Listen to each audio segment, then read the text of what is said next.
Надо сказать, медведь действительно был, но не на территории лагеря. Происшествие вызвало соответствующий резонанс и реакцию специалистов разных структур. 17 июля, получается, у нас должен быть происходить заезд на территорию. И в 7:30 поступило сообщение от работников лагеря, что на территорию вышел медведь. После чего мной были оповещены экстренные службы, полиция, Госкомприроды и приглашены специалисты-охотники для разбора данной ситуации. Такое бывает, такое было у нас уже, получается, в 2017 году. Тогда нам медведя пришлось убирать.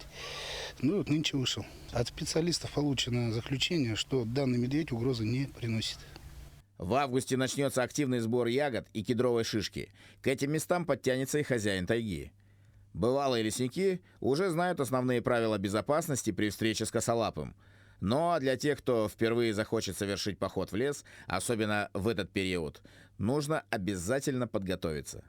Ну, по просьбе руководителя лагеря мы приехали на место туда для осмотра, что за медведь. Потому что, зная его повадки, можно определиться, представляет он угрозу или не представляет.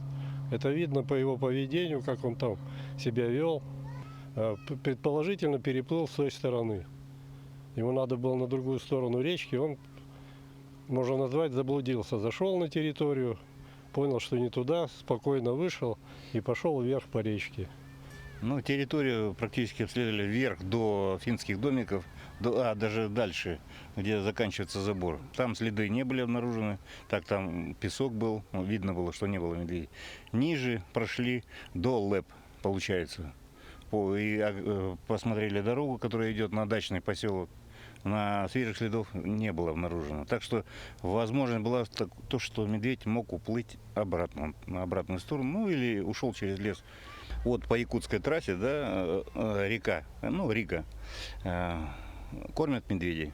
Медведица, 2 медвежонка. Вот вам, пожалуйста, человек сам виноват во всех своих бедах. Медведь должен бояться человека, а он практически не боится уже. И поэтому подходит близко к жилью. Кормить медведей нельзя.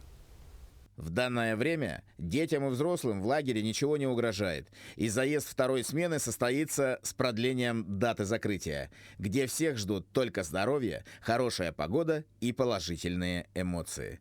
Роман Сливкин, Виолетта Сыроветник, Ренат Нахиев, Томот.